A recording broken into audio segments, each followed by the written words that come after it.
అందరికీ స్వాగతం. ఈరోజు మనం కాలం అంటే టైం గురించి ఒక చాలా ఆసక్తికరమైన చర్చ చేద్దాం. మనందరికీ కాలం గురించి ఒక అవగాహన ఉంది. గడియారంలో గడిచే సెకండ్లు, క్యాలెండర్లో మారే తేదీలు. కాని మనం ఆలోచించేదానికంటే కాలం చాలా పెద్దదా, చాలా సంక్లిష్టమైనదా? ఈరోజు మనం ఒక చిన్న పదం నుండి మొదలుపెట్టి కాలమనే మహాసముద్రంలోకి లోతుగా ప్రయాణించబోతున్నాం. మన ఆధారం విష్ణు సహస్రనామాల్లోని ఒకే ఒక్క నామం, భూత భవ్య భవత్ ప్రభువు. ఈ ఒక్క తాళం చెవితో మనం సృష్టి రహస్యాల తలుపులు తెరవగలమా? చూద్దాం. సరే, ముందుగా ఈ పేర్ని కొంచెం విడదీసి చూద్దాం. భూత అంటే గడిచిపోయినది, అంటే గతం. భవ్య అంటే జరగబోయేది, భవిష్యత్తు. భవత్ అంటే జరుగుతున్నది, వర్తమానం. చివరగా ప్రభువు అంటే అధిపతి, యజమాని. అంటే గతం, వర్తమానం, భవిష్యత్తు, ఈ మూడింటికి ఆయనే అధిపతి. ఇది వినడానికి చాలా సింపుల్గా ఉంది కదా? అవును, ఇది పైకి కనిపించే అర్థం మాత్రమే. కాని దీనిలో చాలా లోతైన తాత్వికత దాగి ఉంది. ఇది కేవలం కాలంపై ఆధిపత్యం చలాయించడం కాదు. సహస్రనామాల్లో మొదటి నామం విశ్వం. అవును, విశ్వం. విశ్వం అంటే ఈ మొత్తం బ్రహ్మాండం, అనంతమైన ప్రదేశం, అంటే స్పేస్. ఈ నాల్గవ నామమైన భూత భవ్య భవత్ ప్రభుః అనంతమైన కాలాన్ని, అంటే టైంని సూచిస్తుంది. అంటే ఆయన మొత్తం స్పేస్ టైం కంటిన్యూంకు అధిపతి అని అర్థం. ఇంకా చెప్పాలంటే ఆయనే కాలస్వరూపుడు. ఒక్క నిమిషం, ఇక్కడే ఒక ముఖ్యమైన పాయింట్ ఉంది. ఆయన కాలానికి అధిపతి అనడానికి, ఆయనే కాలస్వరూపుడు అనడానికి చాలా తేగా ఉంది గదా. అధిపతి అంటే బయట ఉండి నియంత్రించేవాడు, స్వరూపుడంటే ఆయనే అది. అంటే టైం అనేది ఆయన నుండే వచ్చిందా? ఖచ్చితంగా.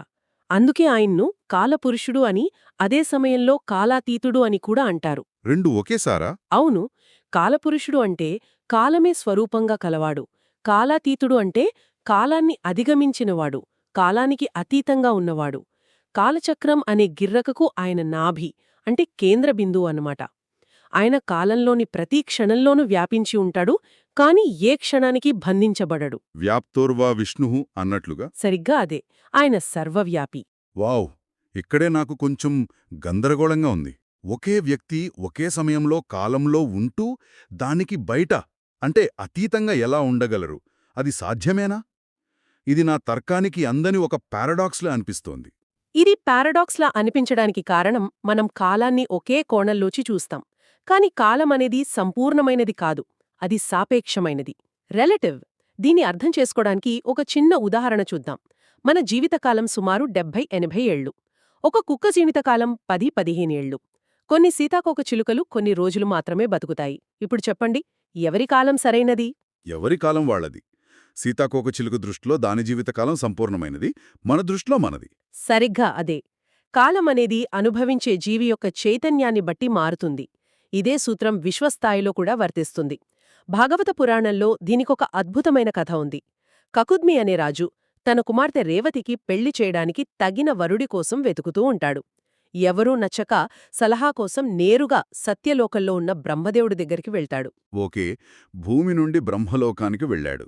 అవును, వాళ్లు వెళ్లేసరికి బ్రహ్మ ఒక సంగీత కార్యక్రమం వింటూ ఉంటాడు. అది ముగిసే వరకు వాళ్లు వేచి ఉంటారు. ఆ తర్వాత బ్రహ్మదేవుడితో తమ సమస్య గురించి చర్చిస్తారు. అదంతా కలిపి వాళ్లకు కొన్ని గంటల సమయం పట్టినట్లు అనిపిస్తుంది. పని పూర్తయ్యాక, సరే బ్రహ్మదేవా, మేము భూలోకానికి తిరిగి వెళ్తాము అంటారు. హ్మ్. అప్పుడు బ్రహ్మ నవ్వి, మీరు ఇక్కడికి వచ్చి ఈ కాసేపు గడిపే లోపు భూమిమీద 27 మహాయుగాలు గడిచిపోయాయి. మీ రాజ్యం, మీ బంధువులు, మీ కాలం ఏదీ ఇప్పుడు లేదు అని చెబుతాడు. 27 మహాయుగాల? నమ్మశక్యంగా లేదు. అంటే అక్కడ గడిచిన కొద్ది నిమిషాలు ఇక్కడ కొన్ని కోట్ల సంవత్సరాలతో సమానం. ఇది ఆధునిక సైన్స్లో చెప్పే టైం డైలేషన్ లాంటి కాన్సెప్ట్ కదా. వేగంగా ప్రయాణిస్తే కాలం నెమ్మదిస్తుంది అన్న ఐన్స్టైన్ సిద్ధాంతంలాగా. ఖచ్చితంగా. పురాణాల్లో ఈ భావన ఎప్పటినుంచో ఉంది. దీన్ని బట్టి మనకేమర్థమవుతుంది? వివిధ లోకాలలో, వివిధ చైతన్య స్థాయిలలో కాలం వేర్వేరు వేగాలతో ప్రయాణిస్తోంది. మనమందరం ఈ కాలపాశంతో బంధించబడి ఉన్నాం. కాని విష్ణువు ఈ అన్ని లోకాలకు, అన్ని కాలగతులకు అతీతుడు. అందుకే ఆయన అచ్యుతుడు. అంటే ఎలాంటి మార్పులకు క్షయానికి లోను కానివాడు. అంటే మనం కాలంలో ప్రయాణిస్తాం కాబట్టి మనకు బాల్యం, యవ్వనం, వృద్ధాప్యం వంటి మార్పులొస్తాయి. ఆయన మాత్రం స్థిరంగా ఉంటాడు. నిజమే. అంటే మనం కాలమనే నదిలో కొట్టుకుపోతున్నాం కాబట్టి మనకు మార్పులొస్తాయి. కానీ ఆయన ఆ నదికి ఒడ్డున స్థిరంగా నిలబడి చూస్తున్న వ్యక్తిలాంటివారా? లేక ఆయనే ఆ నదా? ఈ రెండింటిలో ఏది సరైన పోలిక? చాలా మంచి ప్రశ్న. ఆయన రెండు. నదిలా ప్రవహిస్తున్నది ఆయనే, ఒడ్డున స్థిరంగా ఉన్నది ఆయనే. ఆయన ప్రవాహ రూపంలో వ్యక్తమవుతాడు, స్థిర రూపంలో అవ్యక్తంగా ఉంటాడు. అందుకే కాలమాయనేమీ చేయలేదు. వాస్తవానికి అసలు రహస్యమేమిటంటే, కాలం మారదు. మనమే కాలంలో కదులుతూ ఉంటాం. అందుకే మనం కాలానికి బంధించబడ్డాం. ఈ ఆధారం కాలచక్రం లేదా సమయచక్రం గురించి ప్రస్తావిస్తుంది. ఈ చక్రం అనే భావన చాలా ఆసక్తికరంగా ఉంది. పాశ్చాత్య దేశాల్లో టైంని ఒక టైం లైన్గా చూస్తారు. గతం నుండి భవిష్యత్తుకు సాగే ఒక సరళ రేఖ. అక్కడ ప్రగతి అంటే ప్రోగ్రెస్ అనేది ముందుకు సాగే ఒక గీత. కాని ఇక్కడ చక్రమంటే మనం మళ్ళీ అదే స్థానానికి వస్తామని అర్థమా? ఇది చరిత్ర, జీవితంపై మన దృక్పథాన్ని పూర్తిగా మార్చేస్తుంది కదా? అవును, ఇది చాలా కీలకమైన తేడా. హిందూ ధర్మంలో కాలం సరళరేఖ కాదు, ఒక చక్రం. పుట్టుక, పెరుగుదల, క్షీణత, మరణం, మళ్లీ పుట్టుక. ఈ చక్రం ప్రకృతిలో ప్రతిచోటా కనిపిస్తుంది. ఋతువులు, గ్రహాల గమనాలు, మన జీవితం అన్ని చక్రాలే. నిజమే. అలాగే విశ్వస్థాయిలో కూడా కాలం చక్రీయంగా ఉంటుంది. ఈ బృహత్కాలాన్ని 4 యుగాలుగా విభజించారు: సత్యయుగం, త్రేతాయుగం, ద్వాపరయుగం మరియు కలియుగం. ఈ యుగాల గురించి మనం వింటూ ఉంటాం. సత్యయుగంలో అంతా బావుంటుంది, కలియుగంలో అధర్మం పెరుగుతుంది అని. సరిగ్గా చెప్పారు. సత్యయుగంలో ధర్మం 4 పాదాలపై నడిస్తే, త్రేతాయుగంలో 3, ద్వాపరంలో 2, కలియుగాలకొచ్చేసరికి ఒకే పాదం మీద నడుస్తుంది. ఈ 4 యుగాలు కలిస్తే ఒక మహాయుగమవుతుంది. ఇప్పుడు అసలు స్కేల్ చూడండి. ఒక్కసారి ఈ సంఖ్యల పరిమాణాన్ని ఊహించుకోండి. ఒక మహాయుగమంటే సుమారు 43,20,000 మానవ సంవత్సరాలు. 43 లక్షల సంవత్సరాలు. అది ఒక మహాయుగం మాత్రమేనా? అవును.